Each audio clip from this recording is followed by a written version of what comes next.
அனைத்து நண்பர்களுக்கும் பிறைசூடன் சார்பாக அன்பான வணக்கங்கள். இந்த வீடியோ பிடித்திருந்தால் லைக் பண்ணுங்கள், ஷேர் பண்ணுங்கள், கமெண்ட் பண்ணுங்கள், மறக்காமல் சப்ஸ்கிரைப் பண்ணுங்கள். வாங்க வீடியோ பார்ப்போம்.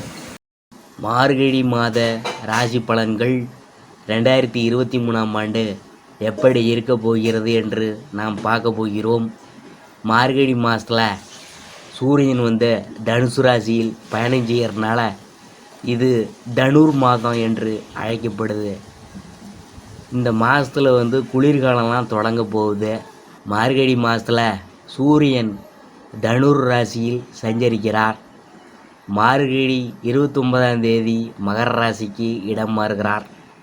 செவ்வாய் விருச்சிக ராசியில் அமர்ந்திருக்கிறார். செவ்வாய் 12ஆம் தேதி தனுசு ராசிக்கு செல்கிறார்.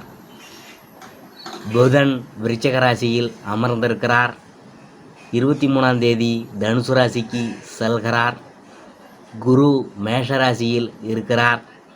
சுக்கிரன் துலா ராசியில் நிற்கிறார். மார்கழி 10ஆம் தேதி சுக்கிரன் விருச்சிக ராசிக்கு மாறுகிறார். சனி கும்பராசியில் அமர்ந்திருக்கிறார். ராகு மீனராசியில் இருக்கிறார். கேது கன்னி ராசியில் பயணம் செய்கிறார். மார்கழி மாதம் தனுர் மாதம் ஆகும்.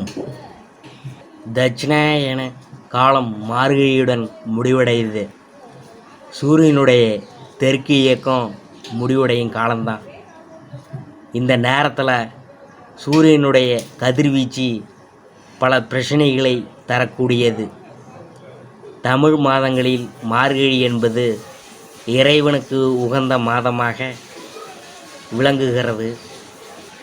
மற்ற மாதங்களில் ஒரு நாளோ ஒரு கிழமையோ மட்டுமே இறைவனுக்கு உகந்ததாக இருக்கும். ஆனால் மார்கழியில் மட்டும் அந்த மாதம் முழுவதும் இறைவனுக்கு உகந்ததாகவே போற்றப்படுது. மார்கழி மாதத்தை தேவர் மாதம் என்று குறிப்பிடுவாங்க. அதாவது கடவுளை வழிபடும் மாதமாகும். இறைவனை வழிபடுவதற்காக இம்மாதம் ஒதுக்கப்பட்டுள்ளதால் இம்மாதத்தில் எந்தவித மங்கள நிகழ்ச்சிகளும் நடத்தப்படுவதில்லை.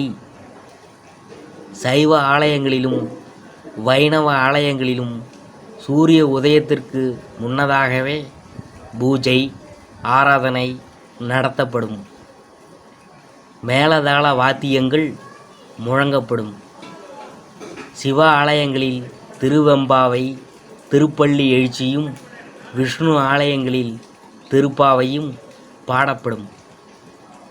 விஷ்ணு ஆலயங்களில் மார்கழி மாதம் முழுவதும் திருப்பாவை பாடுவாங்க. மனிதர்களின் ஒரு வருஷம் என்கிறது தேவர்களுக்கு ஒரு நாளாகும்.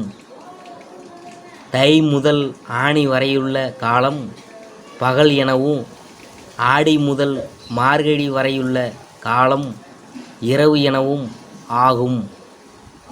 இதன்படி தேவர்களுக்கு இரவு காலம் முடிகிற வைகறை பொழுது மார்கழி மாதமாகின்றன. மார்கழி மாதம் தேவர்களுக்கு அதிகாலை 4 மணி முதல் 6 மணி வரையுள்ள 2 மணி நேரத்தை குறிக்கும். சூரிய உதயத்துக்கு முன்பான இந்த காலம் பிரம்ம முகூர்த்தம் என்று அழைக்கப்படுது. மார்கழி மாத ராசி பலன்களில் 2023ஆம் ஆண்டு மேசராசியை பற்றி தான் நாம் பார்க்க போகிறோம். வீரத்தை அணிகலன்களாக கொண்ட செவ்வாயை அதிபதியாக பெற்றுள்ள மேசராசிக்காரங்க விளையாட்டு பேச்சை மூட்டை கட்டி வைத்துவிட்டு வியாபாரத்தை கவனிங்க.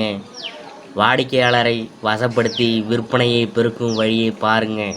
குடும்பத்தில் இருந்த குழப்பம்லாம் இந்த மாத இறுதியில் சரியாகி சந்தோஷத்தில் நீங்கள் திளைப்பீங்க. தொழில்துறைக்கு தேவையான ஏற்பாடுகளை நண்பர்கள் மூலமாக செய்வீங்க.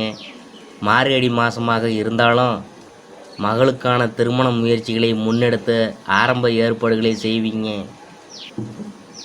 தை மாதம் புதிய தொழில் தொடங்குவதற்கு திட்டம் போடுவீங்க. வாங்கிய இடத்தில் கட்டிய வீட்டை பூர்த்தி செய்து அடுத்த மாதம் கிரகப்பிரவேசம் செய்வீங்க. உறவினர்களிடமிருந்த சண்டை சச்சரவுகளை நீக்கி உற்சாகமாக இருப்பீங்க. இரும்பு சம்பந்தப்பட்ட தொழிலில் கணிசமான லாபம் பார்ப்பீங்க. திருச்செந்தூர் முருகனை வழிபடுங்க. விருப்பமான காரியங்கள் நிறைவேறுமுங்க. சூரியன் செவ்வாயுடன் 9ஆம் இடத்தில் பாக்கியஸ்தானத்தில் பயணம் செய்வதால் வெளிநாடு செல்லும் யோகம் உண்டாகும். உத்தியோகத்தில் இடமாற்றம் உண்டாகும். எண்ணியவை யாவும் எளிதில் நிறைவேறும். தொழில் லாபம் அதிகரிக்கும். படிப்பில் கவனம் தேவை. வியாபாரம் விருத்தியாகும். ஆன்மீகத்தில் நாட்டம் அதிகரிக்கும். வெளிநாட்டு தொழில் தொடர்புகள் சிறப்படையும். உயர்கல்வியில் மேன்மை நிலை உண்டாகும். தம்பதியரிடையே ஒற்றுமை அதிகரிக்கும். எதிர்பாலினத்தவர்கள் விஷயத்தில் கவனமாக இருக்கணும். பொன் நகைகளை யாருக்கும் இரவல் கொடுக்க வேண்டாம். குபேர யோகம் கைகூடி வரப்போகுது. எல்லா முயற்சிகளிலும் வெற்றி கிடைக்கும். இந்த மாதம் உத்தியோகஸ்தர்களுக்கு நல்ல மாதம். வேண்டிய இடத்திற்கு இடமாற்றம் கிடைக்கும். சிலருக்கு பதவி உயர்வு கிடைக்கும். சொந்த பந்தங்களில் ஆதரவு மகிழ்ச்சி அளிக்கும். பெருமாள் ஆலயத்திற்கு சென்று வணங்கலாம். விநாயகருக்கு எருக்கம்பூ மாலை சாற்றி வணங்க நன்மைகள்லாம் நடைபெறும். நியாயம் உள்ளவர்களாகவும் நலிந்தவர்களாகவும் பாடுபடும் குணமுடைய மேசராசி என்பர்கள் இந்த மாதம் பணவரத்து இருக்கும். எடுத்த முடிவை செயல்படுத்தும் முன்னாடி ஒரு முறைக்கு 2 முறை ஆலோசிக்கணும். அதான் உங்களுக்கு நல்லது. எந்த ஒரு காரியத்திலும் அவசர முடிவு எடுக்க தூண்டும். வீண் வாக்குவாதங்களால் பகையை வளர்த்து கொள்ளாமல் இருக்கணும். அதான் உங்களுக்கு நல்லது. வீண் அலைச்சலுக்கு பிறகே எந்த ஒரு காரியமும் நடந்து முடியும். தொழில் வியாபாரத்தில் ஈடுபட்டு இருக்கிறவங்க தங்கள் வியாபாரம் தொடர்பாக அலைய வேண்டியது இருக்கும். வரவேண்டிய பாக்கிகள் தாமதமாக வந்து சேரும். உத்தியோகத்தில் இருக்கிறவங்க மேல் அதிகாரி சொல்லிய ஒரு வேலையை முடிக்க அலைந்து திரிய வேண்டியது இருக்கும். சக பணியாளர்களிடம் வீண் பேச்சுகளை தவிர்ப்பது நல்லது. குடும்பத்தில் விருந்தினர் வருகையால் திடீர் செலவுகள் ஏற்படலாம். சுப நிகழ்ச்சிகளில் கலந்து கொள்ள குடும்பத்தினரிடம் வெளியிடங்களுக்கு செல்ல வேண்டியது இருக்கலாம். வெளிவட்டார பழக்க வழக்கங்களை குறைத்து கொள்வது நல்லது. கணவன் மனைவிக்கிடையே பழைய விஷயம் என்றால் வாக்குவாதம் ஏற்பட்டு சரியாகும். அரசியல்வாதிகள் தங்கள் சார்ந்துள்ள கட்சிகள் தொண்டர்களுக்கும் நெருங்கியவங்களுக்கும் மிகப்பெரிய உதவிகளை செய்து பாராட்டுகளை பெறுவாங்க. மேலிடத்திலிருந்து உங்களுக்கு சந்தோஷமான செய்திகள் வந்து சேரும். கலைத்துறையினர் படிப்படியான வளர்ச்சியை காண்பீங்க. வருமானம் நல்லா இருக்கிறனால ரசிகர்களுக்காக செலவு செய்வீங்க. சக கலைஞர்களால் நன்மை அடைவீங்க. புதிய வாகனங்களை வாங்கும் வாய்ப்பு கிடைக்கும். பெண்கள் எந்த காரியத்திலும் அவசர முடிவெடுக்காமல் இருக்கிறது. வீண் வாக்குவாதங்களை தவிர்ப்பதும் நல்லது. மாணவர்கள் வீண் அலைச்சலை தவிர்ப்பதும் பாடங்களில் சந்தேகம் நீங்கி பாடங்களை படிக்கிறதும் முன்னேற்றத்துக்கு உதவும். அடுத்தது நாம் பார்க்க போகிறது அஸ்வினி. இந்த மாதம் வாழ்க்கையில் நல்ல திருப்பம் ஏற்படும். மனசில் மகிழ்ச்சி ஏற்படும்படியான காரியங்கள்லாம் நடக்கும். ஆன்மீகத்தில் நாட்டம் உண்டாகும். மனதைரியம் அதிகரிக்கும். புத்தி தெளிவு உண்டாகும். தொழில் வியாபாரம் திருப்திகரமாக நடக்கும். தொழில் தொடர்பான விஷயங்கள் அனுகூலமாக நடக்கும். உத்தியோகத்தில் இருக்கிறவங்க முன்னேற்றம் காண்பாங்க. சிலருக்கு எதிர்பார்த்த பதவி உயர்வு கிடைக்கும். நீண்ட நாட்களுக்கு பிறகு மனசில் தைரியம் அதிகரிக்கும். குடும்பத்தில் சந்தோஷமான நிலை காணப்படும். உறவினர்கள் மூலம் எதிர்பார்த்த உதவியெல்லாம் கிடைக்க போகுது. அடுத்தது நாம் பார்க்க போகிறது பரணியை பற்றி தான். இந்த மாதம் விருப்பங்கள் கைகூடும். அக்கம் பக்கத்தினரிடம் அனுசரித்து போகணும். அதான் உங்களுக்கு நல்லது. பெண்களுக்கு மனமகிழும்படியான காரியங்கள் நடக்கும். அரசியல் துறையினருக்கு கட்சி பிரச்சனைகளில் நல்ல தீர்வு கிடைக்கும். கலைத்துறையினர் புதிய வாய்ப்புகளில் வெற்றி அடைவாங்க. மாணவர்களுக்கு கல்வியில் முன்னேற்றம் காண்பீங்க. நண்பர்கள் விளையாட்டுகளில் பரிசுகள்லாம் கிடைக்கும். எந்த ஒரு விஷயத்திலும் அவசரம் காட்டினாலும் அதே நேரத்திலும் உள்ள நன்மை தீமைகளை ஆராய்ந்து ஆலோசித்து முடிவெடுக்கிறது தான் உங்களுக்கு நல்லது. வீடு மனை வாகனம் சம்பந்தமான காரியங்களில் எதிர்பாராத பலன்லாம் உங்களுக்கு கிடைக்கும். அடுத்தது நாம் பார்க்க போகிறது கார்த்திகை 1ஆம் பாதம்.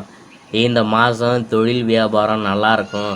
கொடுக்கல் வாங்கலில் இருந்த சுணக்க நிலையெல்லாம் மாறும். பண வரத்து இருக்கும். உத்தியோகத்தில் இருக்கிறவங்களுக்கு அலுவலகம் தொடர்பான பயணம் செல்ல வேண்டியது இருக்கலாம். உங்களுக்கு நல்ல பேர் கிடைக்கிறதுல எந்த இடையூறும் இருக்காது. குடும்பத்தில் இருந்து வந்த மன நோகும்படியான சூழ்நிலைகள் மாறும். நிதானமாக செய்யும் செயல்கள் வெற்றியை தரும். பெண்களுக்கு கொடுக்கல் வாங்கலில் கவனமாக இருக்கணும். அரசியல் துறையினரின் செல்வாக்கு உயரும். கலைத்துறையினர் புதுமையான சில படைப்புகளை வெளியிட்டு அனைவரின் கவனத்தை ஈர்க்க போகிறாங்க. மேசராசிக்குரிய பரிகாரம் என்னன்னு நாம் பார்க்கும்பொழுது, செவ்வாய்க்கிழமை தோறும் முருகன் கோயிலுக்கு சென்று வருவது நல்ல பலன் தரும். அதிர்ஷ்டமான கிழமைகள் திங்கட்கிழமை, வியாழக்கிழமை, வெள்ளிக்கிழமை. சந்திராசிரம தினங்கள் ஜனவரி 4, 5. அதிர்ஷ்டமான தினங்கள் டிசம்பர் 28, 29. இதுவரைக்கும் நாம் பார்த்தது மார்கழி மாத ராசி பலன்கள் 2023ஆம் ஆண்டு மேச ராசியை பற்றி தான் நாம் பார்த்தோம்.